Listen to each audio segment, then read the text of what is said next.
Welcome, I'm Elizabeth. I'm an educator at the Science Center, and today we are going to be doing an activity with a special guest. We have a graduate student from Cornell who is going to be doing an activity on mixing and solutions. So I'll let Justin introduce himself.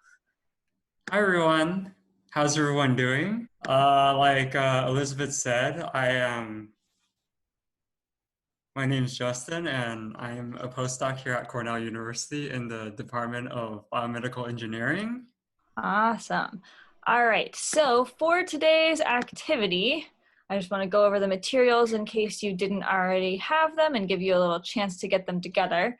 So you're going to need 3 clear containers or glasses, a spoon, and then some water, some oil, some salt, and then some juice or food coloring.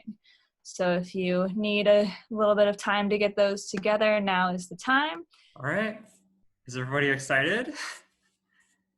Well, you'll see my face now after my introduction, but I'm actually going to pan my camera down to my materials. So don't be weirded out if you actually don't see like my face talking. All right, so why don't we begin by taking a little bit of salt, just like a teaspoon or something, and add it into your first container of water. So I have here three containers. And when you add them in, what do you think is going to happen to the salt?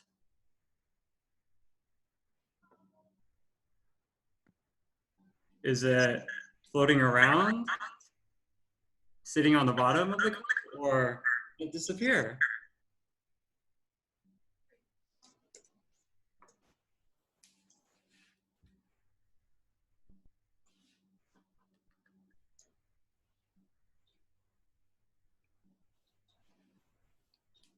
All right, so if you've added your salt, then maybe stir it around a little bit and see what happens. Can you still see that salt in the water?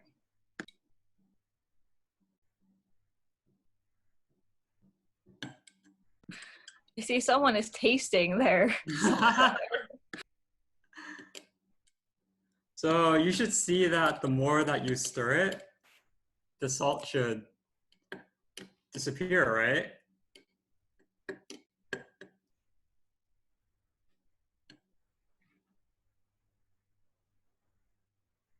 And so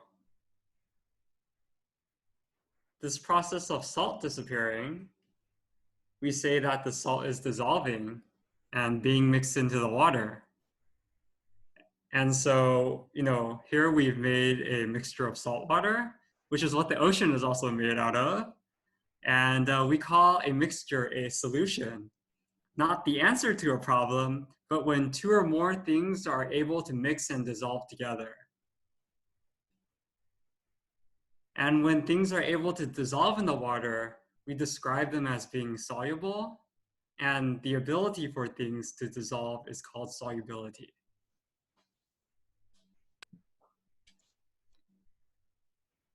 So, does anybody know why the salt is actually disappearing?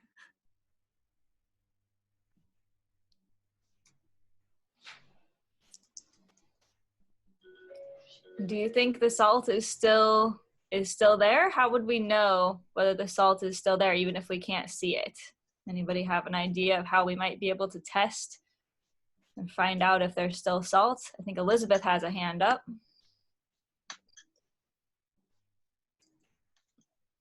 You want to unmute yourself, Elizabeth? I'm not sure. Let's see here. Or Gavin also has a hand up. What do you think? It dissolved. It dissolved, yeah. So how would we know if it's still there? You can taste it. You can taste it. That's a great idea. I was thinking also, please. Somebody else was thinking the same thing. How many people, raise your hand if you tasted your salt water? Can I see a few hands. All right. So did it taste salty? Yeah, right? So it tasted different. So that's how we know. We can tell. But even though we can't see the salt, you definitely know it's there because you can still taste it. Don't drink it. It's not good to drink it. But you definitely shouldn't drink all of it. You can take a little taste, but you definitely should not be drinking No, all of your salt water. It's not going to taste good. Yeah. You can take a tiny taste. But if we wanted to get the salt back out, how would we do that? Boil it. Gavin, I see that your hand is up. Boil it out. Yeah, so you can essentially evaporate out the water, and what should be left over is the salt. And that is actually one way of obtaining table salt, is by taking seawater and boiling off the water, and leftover salt we can use in our food. And so the reason why salt is able to dissolve in the water is because, you know, it's a type of material that can actually be friends with the water. So the individual specks of salt can buddy up with water in pairs and is evenly dispersed throughout the entire container of water. Although we can't see it here, that's what's happening, but we can try to better observe this process by using the food coloring, or maybe even, you know, juice if you had it. So why don't we try adding 1 or 2 drops of food coloring, or, you know, pour some juice into your second container of water. So I have here food coloring, and I'm just going to add some drops.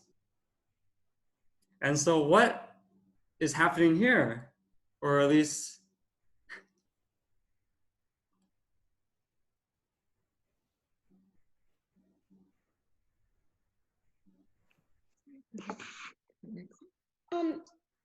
The food coloring is going all to the bottom. yeah, so essentially it's kind of like salt in the beginning, right? Where when you didn't stir it, all of the salt has piled up in the bottom. And so the food coloring, depending on how many drops you added, some of it should also sink to the bottom as well. And Una, did you have an observation you want to share? Well, I used juice and it just colored all the water that was in here. And it looks really cool. did your color get lighter? Yeah. Yeah. So for the people who, oh, did Jacob and Jerome have a question? I saw a hand up. Nope. Okay. Okay. So for the people who use food coloring, when it dropped to the bottom, that's because the food coloring was bunched up and it was actually heavier than the water. Density. So if we were to mix it up with our spoon or stir again, then it should be equally distributed I'm gonna mix it. No, don't. in the water, right? That's mine. I put Right, it now in. you can stir it, Luke. Oh yeah. And for the ones that use juice, it's because the color was already mixed well in your juice. And when you added it, the amount of color in your juice has become less because you're adding it into more water. And that's why the color became lighter. And we call that process dilution.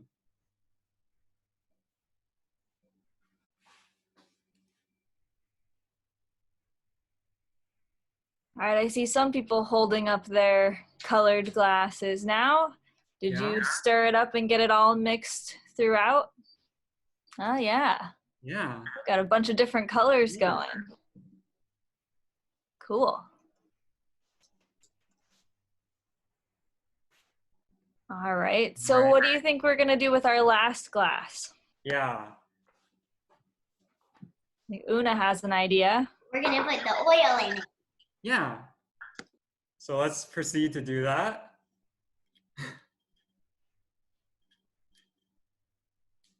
So I'm going to dump here some oil. And what do you see happens when you pour in the oil?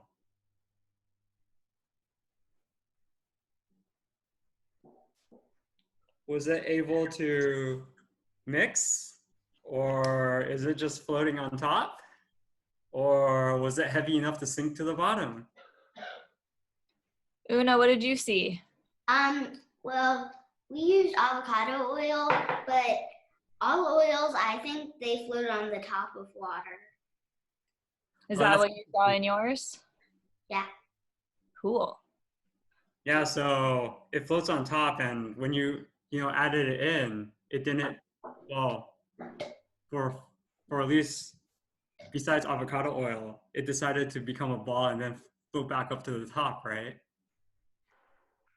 And when you try mixing it, it actually doesn't mix. Really? Can you try stirring it? See what happens.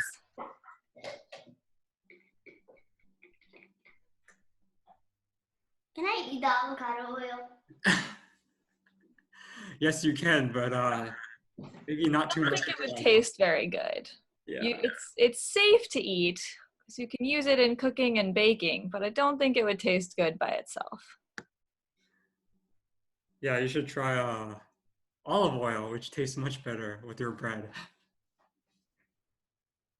So you can see that it doesn't mix, right? Yeah, what happens if you stop stirring?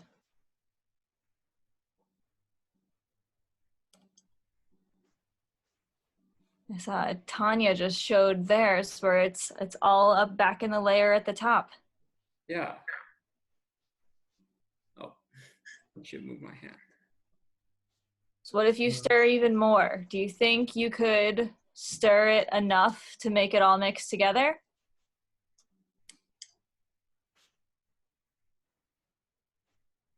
I see a couple people who are going to give it a try.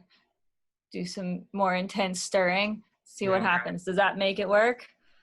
Looks like Tanya has their hand raised. Would you like to unmute and share with us? Yeah.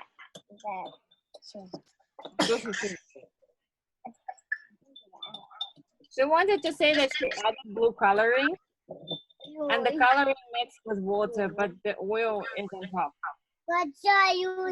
Ah, that's a cool idea. So they mixed the oil into the one that already had food coloring, and the food coloring only colored the water and not the oil. That's really interesting.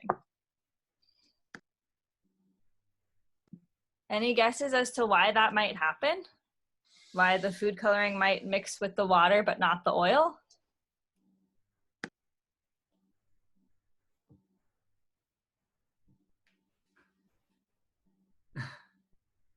So if you try adding food coloring on top, it actually beads up and it doesn't actually go into the water.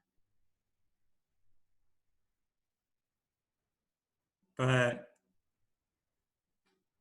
the reason that it doesn't mix well is because oil is a type of material that can't buddy up with water. And so they don't get along well with the water, and the water molecules don't want to be friends with oil. And so they actually don't like each other, and so it's not able to mix well, and then there's now a layer on top.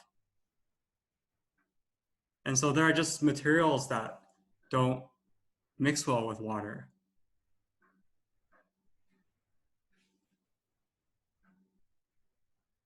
And so, oh, did anybody have any questions?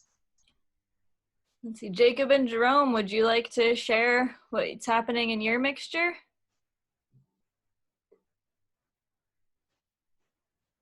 Jacob put a bunch of stuff in there, but ours, I think we had a different kind of oil that made it so the dots went at the top.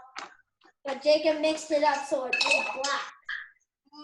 Ah, so it started out at the top, but when you mixed it, it was able to mix through better?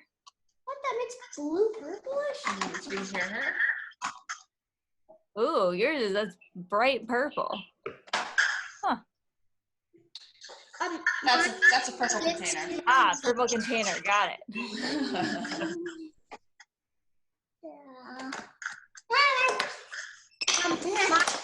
Mine oil with the food coloring, it makes it all stick to my hands. Kind of like egg white. Yeah, so that's another thing, right, where the oil doesn't just drip off with the water, right? So how would we have to get rid of the oil if you have oil on your hands? We'd have to find something that mixes well with oil, right? Yeah. Any ideas of how we can get oil off our hands?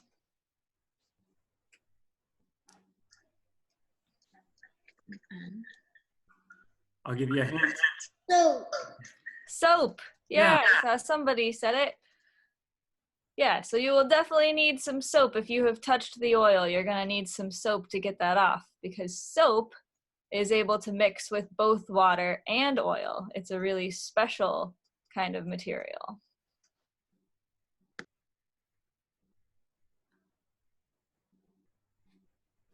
So pretty cool, right? Kind of the same way, can you guys explain, I don't know how old the kids are on here, but the soap and the oil is kind of the same way of why the soap isn't so important for the virus that's going on. Yeah, that's exactly right. Soap is really a really cool thing because it can combine with a lot of different materials.